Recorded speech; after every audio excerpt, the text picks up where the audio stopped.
Good morning, everyone. I'm Teresa Dufour. And I'm Ryan Christopher. Welcome to the all-new CT Style. Of course, it is Funny Fridays, Friday Funny, so we have our live studio audience. Make some noise, guys. A little bit of excitement here.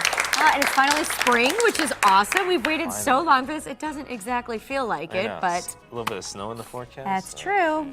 Well, you have a fun weekend ahead of you. Yeah, some fun plans. I'm judging the Mrs. Connecticut pageant, so not Miss. They're all married Mrs.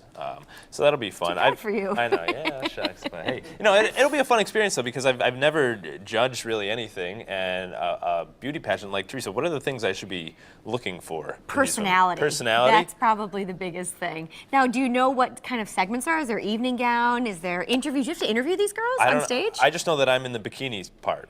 Oh, you're doing the swimsuit competition. I'm in the swimsuit competition. Oh, it's very nice. And how about you, Teresa? You look very nice today. Yeah, well, we had a special guest come in early. Noli from Noli Salon in Rocky Hill did our hair this morning. He did such a great job. There he is, Noli.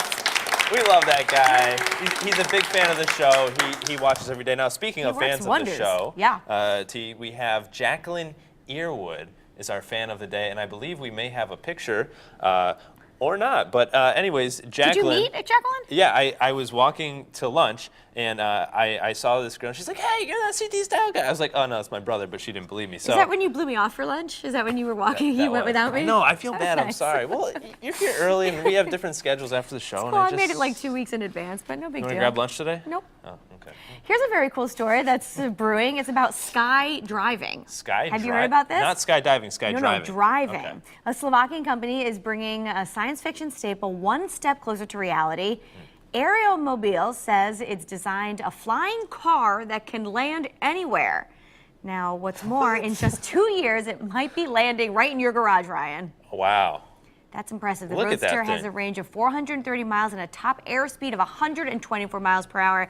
I don't know how I would be able to incorporate that into a traffic report. I feel like if everybody had those, it would be really difficult. Air and roadways. What would that do for your job? Would it be more difficult or less? It would be yeah, because then I'd have to monitor the air. I feel like the state of Connecticut would try to at least, toll those bad boys or something, maybe tax them a little bit more.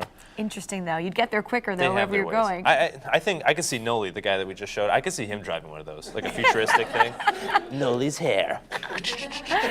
All right, now, Teresa, this is a good story. They say blondes have more fun. Which I don't believe, but continue. You're very fun. But when it comes to lingerie shopping, do you think women that are blonde or brunette, the models, who do you think sells more lingerie? What do you think?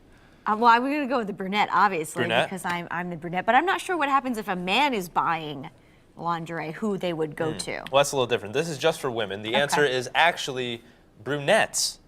I guess they bring in more dollars. A company called Adore Me is using an A and B split test to see which model in what setting sells more lingerie. And I guess they found out that the model that stares at the camera intensely and puts her hand through her hair and on her hips sells more. And the model who looks a little bit more approachable, like the girl next door, they connect with consumers just a little bit more.